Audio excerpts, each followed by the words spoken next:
Serial तुमसे तुम तक की कहानी अब बेहद दिलचस्प और भावनात्मक मोड़ पर पहुंच गई है, जहां हर सीन एक नई कहानी कह रहा है और हर किरदार की भावनाएं गहराती जा रही है।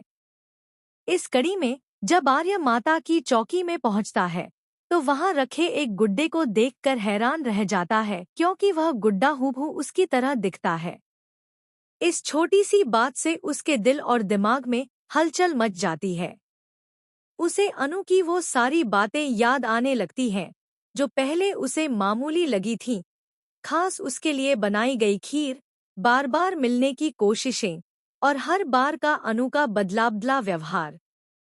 अब उसे लगने लगता है कि शायद अनु के दिल में उसके लिए कुछ खास है, कोई ऐसा एहसास जिसे उसने अब तक नहीं समझा था। आर्य सोच में डूब जाता है और परेशान हो जाता है कि कहीं अनु उससे प्यार तो नहीं करने लगी है। इधर अनु भी माता की चौकी को लेकर बहुत ज्यादा उत्साहित होती है, क्योंकि यह सिर्फ एक धार्मिक अनुष्ठान नहीं बल्कि उसके मन में पल रहे जज्बातों को आर्य के करीब लाने का एक मौका है। वह पहले ही गुड्डे को सजाकर रख देती है, जैसा कि उनके घर की परंपरा है, ताकि घर की लड़की की शादी जल्दी हो जाए। वह खुद भी जल्दी तैयार होने चली जाती है। तभी आर्य ऑफिस के कुछ लोगों के साथ वहां पहुंच जाता है। जैसे ही वह घर में कदम रखता है, बिजली आ जाती है, क्योंकि अनु की मां ने पहले से एक अतिरिक्त स्विच जोड़ रखा होता है, जिससे घर में अचानक उजाला फैल जाता है और सबके चेहरे खिल उठते हैं।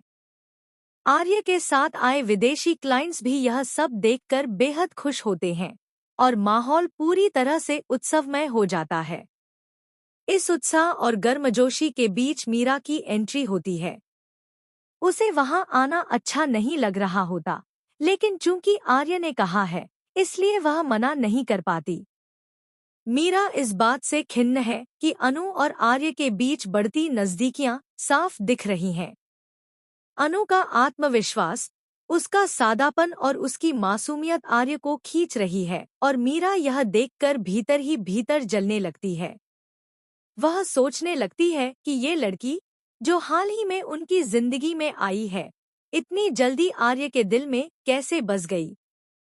जैसे ही अनु सज-धज कर सामने आती है, सभी की नजरें उस पर टिक जाती हैं, खासकर आर्य की। वह अनु की सुंदरता को देखकर ठहर सा जाता है और सब भूलकर बस उसे देखता रह जाता है। अनु जब उसके पास आती है और उसके माथे पर तिलक लगाती है, तो आर्य मुस्कुरा देता है, लेकिन उसका ध्यान एक बार फिर उस गुड्डे की ओर चला जाता है। वह अनु से पूछता है कि यह सब क्या है, तो अनु बताती है कि इस गुड्डे को सजाने की परंपरा इसलिए है ताकि घर की लड़की की शादी जल्दी हो। यह सुनकर आर्य के मन में फिर सवाल उठता है, क्या यह सब संयोग है या अनु की भावनाओं का संकेत? आर्य का दिमाग उलझ जाता है। उसे लगता है कि शायद अनु सच में उससे प्यार करने लगी है, और अगर ऐसा है तो ये एक बड़ी बात होगी, क्योंकि उनके बीच उम्र का एक लंबा फासला है। वह सोचता है कि समाज क्या कहेगा, अनु के परिवार का क्या रिएक्शन होगा, और सबसे जरूरी ये कि क्या वह खुद भी अनु के लिए वैसा ही महसूस करता है। इन तमाम सवालों के बीच वह अनु को निहारता रहता है और उसके प्रति अपने बदलते जज्बातों को समझने की कोशिश करता है।